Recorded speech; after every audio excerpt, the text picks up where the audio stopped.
Welcome to the Inside Scoop Live podcast, where indie authors get personal about their books, their writing, and their passions. I'm your host, Sherry Hoyt. Join me for some lively conversations with debut indie authors and seasoned veterans alike. It's a great place to find your next amazing read or even get inspired. So sit back and enjoy the show and let me know what you think.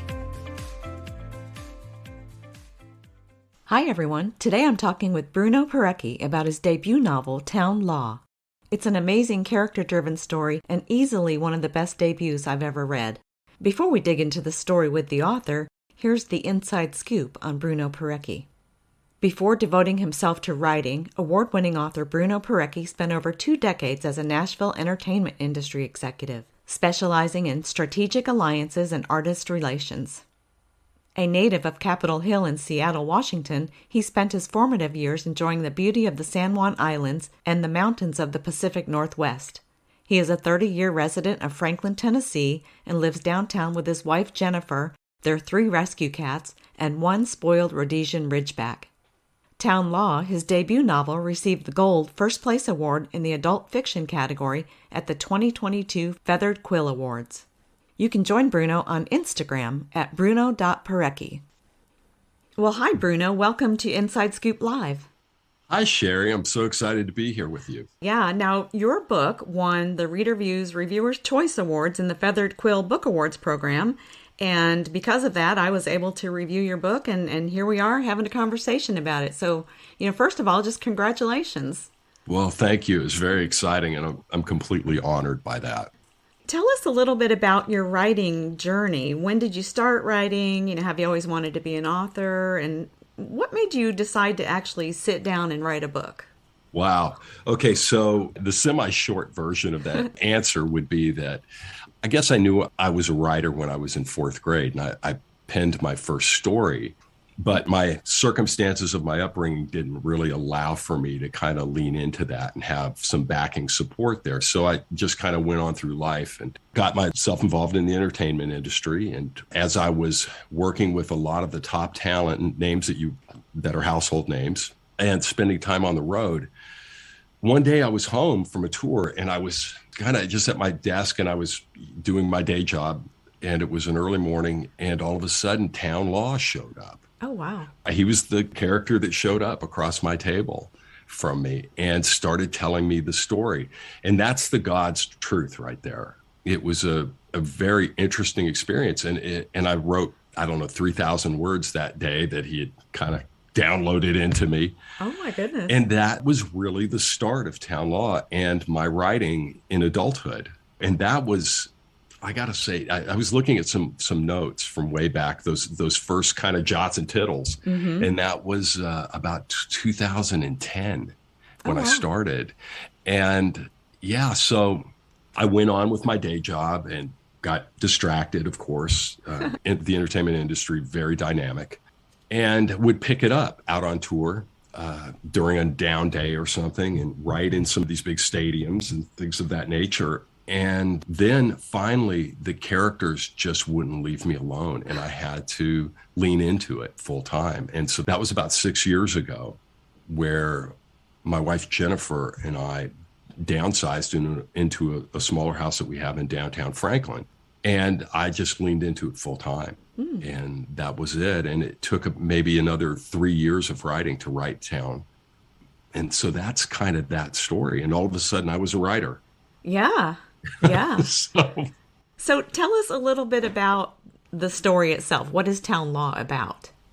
Town's obviously the central character in this coming of age story that's just cloaked in this beautiful tapestry of hope and family, chosen and otherwise, and native lore and love, ultimately. It's just kind of this beautiful tale that encompasses all the good things of life. And there's some bad in there as well. But for the most part, if somebody's looking for dystopia, it's definitely not Town Law. Right.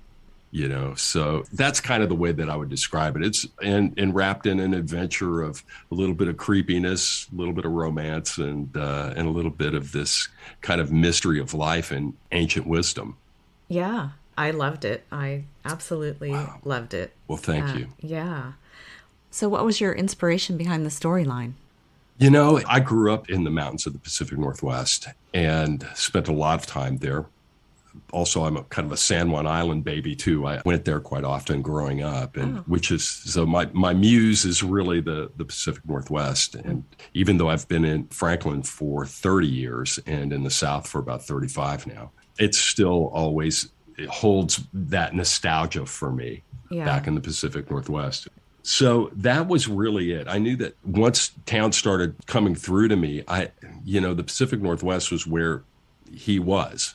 And that didn't surprise me at all. Mm-hmm. The native aspect of things wasn't surprising either, as I was kind of versed in native lore growing up. We have a lot of that in the Pacific Northwest through our museums and even some school programs. So I was always fascinated by our Native American brothers and the lifestyle that was lived and the legends and lore that come out of those cultures. You touched on the Native American aspect of your novel, and Town Law includes a couple of different groups that are, I guess I'll just say, underrepresented in mainstream media. Sure. What level of importance did you place on the inclusion of these groups in your story? Well, they were natural to be there, and they showed up as well.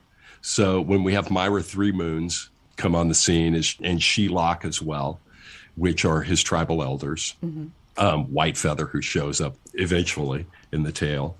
They were natural to be there.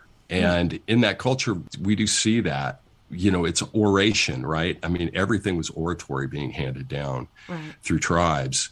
And so I felt that was an important parcel to keep in there and allow that to come forward in the tale. And so I think that that's represented very well. Also, the Native American Cultural Center, and that being a partnership from people with means and resources that wanted to lean in. Yeah. And even though town is part Native American, we see his fondness and love for the culture and his devotion to the culture and the ancient ways. Yeah, absolutely. Now, you talked a little bit about characters, and I think I said in my review that your characters did me in just about. I mean, I loved your characters. I liked the group of friends. I loved how they hung out and became, if they weren't family, then they were the family of choice. Right. And I love the camaraderie and the dialogue and the interaction between your characters. I thought you did a fantastic job with your characters. Thank you. So how fun was it to create these characters? It was a ride, and I think that is one of the most enjoyable facets of writing is getting to know your characters, because it is the relationship with them and the tale that they bring to you to be the hands and feet or the fingers on the keyboard to bring that to light and share their stories. So it's in one way, I think I'm kind of a biographer of these characters. At the same time, it is really wonderful to watch them come together and the gelling of the entire story. And it was interesting on how I wrote, because I wrote whoever showed up on the other side of my writing table that morning, and whoever jumped up and down the highest. Sometimes there were many up there. And so it was like, all right, so who's going to jump today and get my attention? And so I wrote in these large loops, never really writing a full-fledged story, much less a novel before. I had no idea how to do it. Yeah. And I wasn't a chronological writer. I found that out very soon, just by the way the characters showed up and started telling me different pieces of the story. So when it started knitting together, and the research that I did, especially around the Native American tribal treaties and things like that, it was just marveling to me how everything synced up. I just don't have an explanation for that at all. I mean, it was really a beautiful experience. And so the basic part of the characters and their structure and how they interrelate with each other is just fascinating to me. Yeah. And I know that, as you said, just were alluding to a little bit ago, the gathering is really kind of one of my favorite things. And I think we need gatherings today. Yeah. With people that can sit and talk and say anything they want to say and just get it out on the table and everybody listen to each other respectfully and have some dinner and enjoy it, enjoy the fellowship and maybe try to gain understanding with each other. So I think that there's some of that in Town Law. So are all of your characters totally made up, or do you base any of them on people you know?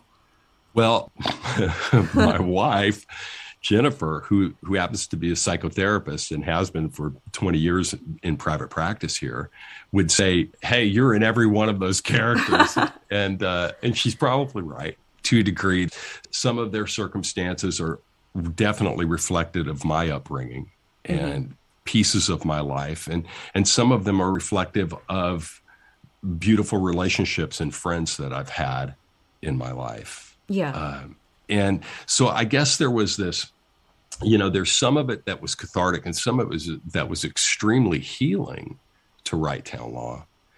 I guess in a way that, as we all get older, we want to look back and retrace our steps in certain ways and reconcile those that seem to be kind of out of line or maybe our own missteps in some way, and to go back and look at those again and, make sure our slate in life is clean.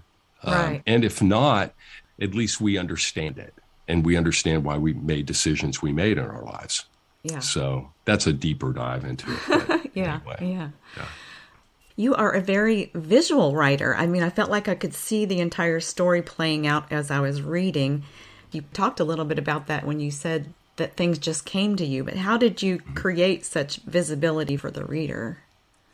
I would say I've been to the places that I write about, and it was funny. Jennifer and I were talking about this past weekend, and it was really about the fact that I was a latchkey kid and I spent a lot of time alone. And so her question to me was, hey, how did your mother play a role in your imagination? And I had to think about it for a second because she was working a lot. But I grew up as an only child, so I had a lot of downtime. And I was also very independent young. And I was taking the city bus in downtown Seattle in the 60s, mind you, by myself by the time I was 8 years old. And so by the time I was 10, I had a pretty visual, map of the city of Seattle in my head, and I could go by bus anywhere. Yeah.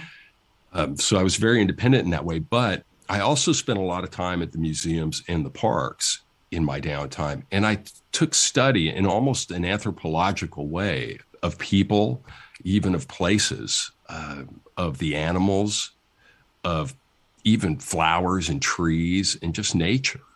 So that's always been kind of hardwired into me. So I guess in some respects, I've always been a visual person. Mm-hmm. So in terms of research, you were already familiar with the settings. Was there a lot of other research involved? There definitely was. I wanted to make sure that, especially when I was handling Native American history, that was done correctly and with the utmost care. And so the Princeton section of the book is written in Princeton.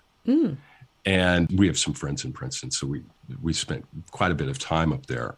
And so I would go to the Firestone Library to write, or find a carrel somewhere and go hide away and write for a week up there at a time. And so that's where that part of the story was written, and I absolutely love Princeton.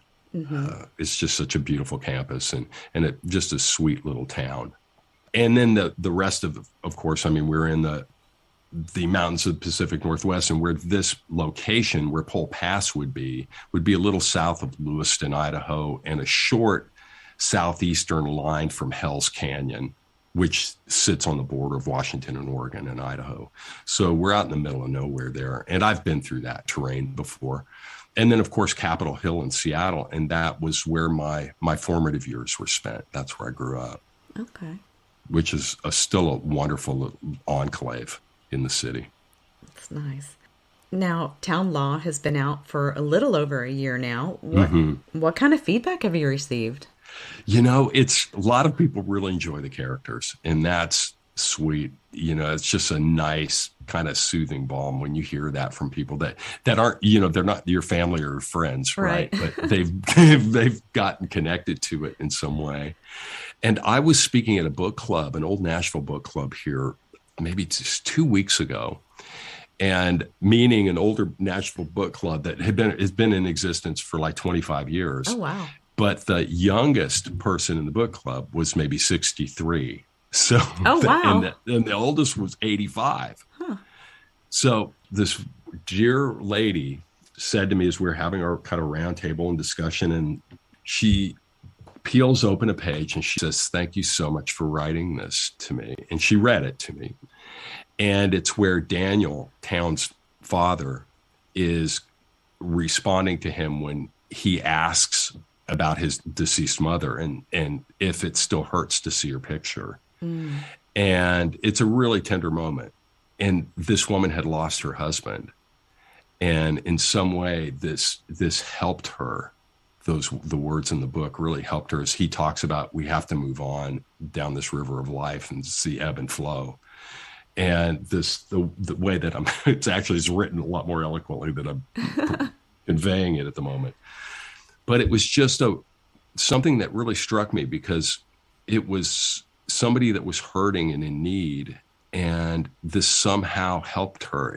It was a little respite from the pain of losing your spouse in an advanced age. And so anyway, that was something that was a feedback piece that just came to me. And it was something that I was like, wow, this is humbling in that way. I love that. That gives me goosebumps.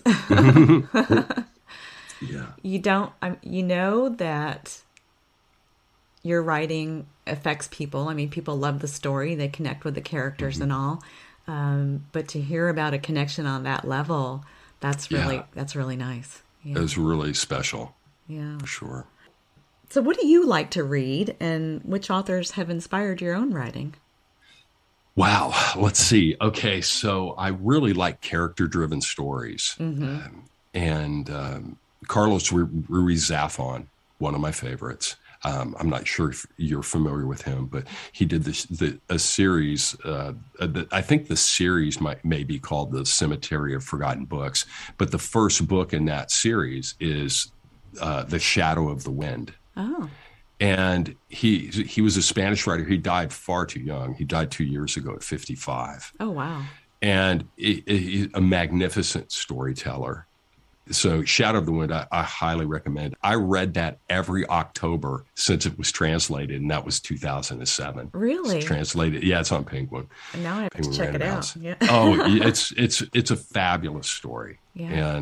And then he went on to write a prequel or 2 prequels and then a sequel to end it. But anyway, that's still one of my all-time favorite reads. And it's a great October book. It's got, because it has a little bit of creepy edge to it. And it's 1945 Barcelona. Okay. And and his descriptive writing is fabulous. Another one of my favorites is Pat Conroy, because of his character development is just so spot on. Those are 2 that come immediately to mind for me, and what I like to read. And I do like to read just, I like to read historical fiction as well. But it's just, I marvel at the stories that come up through writers, and what they're thinking and what they're putting down on the page as well. So I do find it difficult to read while I'm writing. Oh, really? Yeah, it's interesting, because I guess you just don't want the bleed over. Right. So I do find that's something that I've learned over the past couple of years. It's like, oh, wow, this is kind of hard for me to do in the middle of something. At least it was during Town Law. And I'm involved in another right at the moment. So I haven't picked up another book to read it. Right. I haven't heard that very often, but I have heard it before of how one writer mentioned that she didn't like to read when she was writing because she didn't want that story to subconsciously make it into her story somehow. And, I mean, all the ramifications of that, Yeah, sure. No, that's kind of how I feel about it. I mean, Yeah. it's just, now I should try again, especially now that I'm into this other right. And it's a way different process than town law. I mean, town law, I was completely blind. Yeah. I didn't know what I was doing. I didn't know what it took to publish a book. I knew nothing about having a slew of editors. I knew nothing. I knew nothing about that. So those were things I learned along the way. And that was terrifying.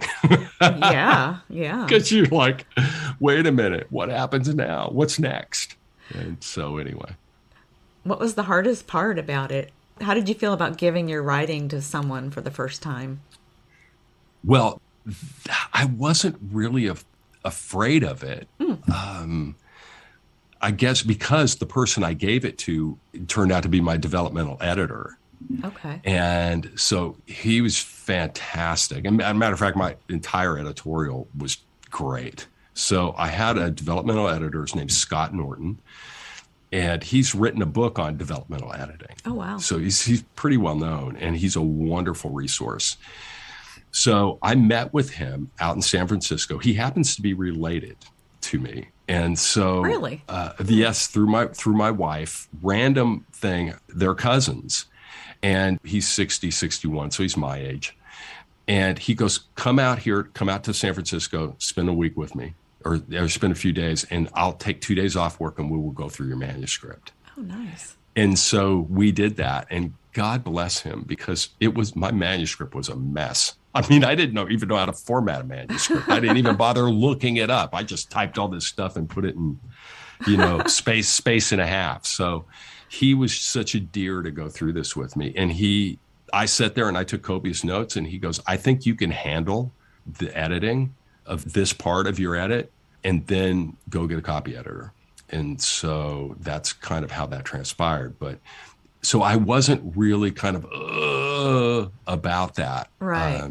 And Jennifer had been reading it all along, and she was like, this is really good. So I felt confident in a way that, I guess my biggest fear of all was that I wanted it to be good. Mm-hmm. I wanted it to be the best that it could be. Yeah. And I didn't want to get in the way of that. Yeah. So. Well, it sounds like you had a great editorial experience, and that's so important. I think that's the most important part, especially in the independent world. I will tell you this. What else he did for me was he introduced me to a woman by the name of Barbara Fuller, who runs an editorial service that is essentially a house of freelancers that are highly vetted out in the Bay Area. And her program is called Editorial. And I sent her, when it was done, I sent her a piece of it, and she farmed it out to several editors to see if they would like it. And the one I chose, her name is Alyssa Rabellino, and she's absolutely fabulous. It was funny. I was looking at a book on my bookshelf, and I was looking at trim sizes, and I just pulled it out and I started going through it and looking at front matter and back matter, what's in a book, because I don't know, right? And I'm looking, and there her name is at the bottom of the book. Oh my gosh. She proofed it. She proofed this book. It's just random off a bookshelf. That is random. It was crazy. And then my proofreader was a gal named Suna Cherwin, and her style sheet. Whoa. I'll just say that. It's like, wow. Yeah. I was just really fortunate, beyond fortunate, to have these people come into my life and help me do this. And we're actually partnering up again for the new book. Oh, so, good. Well, yeah. So what are you working on now? Can you tell us a little bit about it? Yeah, sure. So what I'll say is think Hitchcock, ghost story, and coming of age, and kind of all rolled up into one. The title of the book is called The House of Long Shadows. And it takes place on Orcas Island, which is one of the San Juan Islands off the coast of Washington State. It takes place over the summer of 1972. So June, July, August. And it's about an author, and the lead is female. So I'm writing a female lead. Nice. In this. And I've got a third of it on paper, but I have the story, which is so much different than town law. So now I've really been kind of hunkering down and trying to just focus on the right. And yeah, so that I've just been immersed trying to get this done because I would love to have it out by summer, but to get it to editors and to, make sure that happens in time for a summer read. I'm not going to hold myself to that now. I just can't. The story's so good that I don't want to let it drop. The other thing, I was just going back to the other conversation about going through the editing process as well, was one of the things that I learned and wasn't even aware of, but when I learned it, I was like, oh my gosh, this is such a big deal, was narration. It was like my narration was kind of all over the map in town law, and I didn't know how to consolidate that until it was brought to my attention, and then I did. And so that's why you see everybody it's almost like the Gospels, right? Because you have people telling their different slants of the story. And so Virginia gets to tell a piece of it in town law. Town obviously does. Mary gets to tell her piece. Carla gets to tell. All these characters get to kind of tell a piece. You have Myra Three Moons and Shelock get to narrate. So everybody gets a turn. So that was one thing that I would encourage every writer, every aspiring writer rather, to pay attention to your narration. Yeah. Okay. Yeah. Good. Yeah. I was going to ask you what, based on your debut experience, what advice you could give to aspiring authors. Yeah. Would you think that would be the most important piece? I would say that, and the one piece of advice I was given by an author, and this person said, if you're going to write, you got to write every day. Doesn't matter if it's a word, if it's a sentence, or if it's 3,000 words. You write every day. Otherwise, you will never finish your book. That's what he told me. And he was sure it was right. I mean, I did. I held myself to that and did. And even in those times where I broke away from town law because of work, I mean, I set it down at one point for 2 years. Oh, wow. And didn't pick it up. And, it was true, right? It didn't get written. And then so I picked it up, and then I picked it back up. I started writing again, and then I put it back down for a year.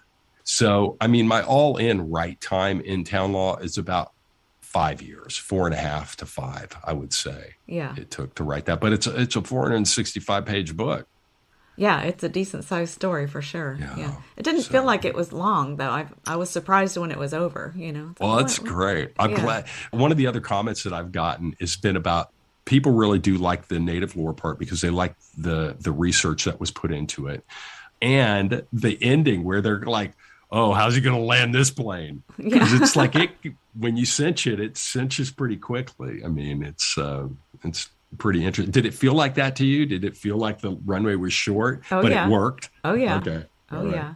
So now, are we done with these characters, or will they make an appearance in the future sometime? There'll be a cameo in Long Shadows. Oh, okay. We'll see a cameo, but it will just be, it'll be pretty removed. Okay. And then but there's a little surprise there.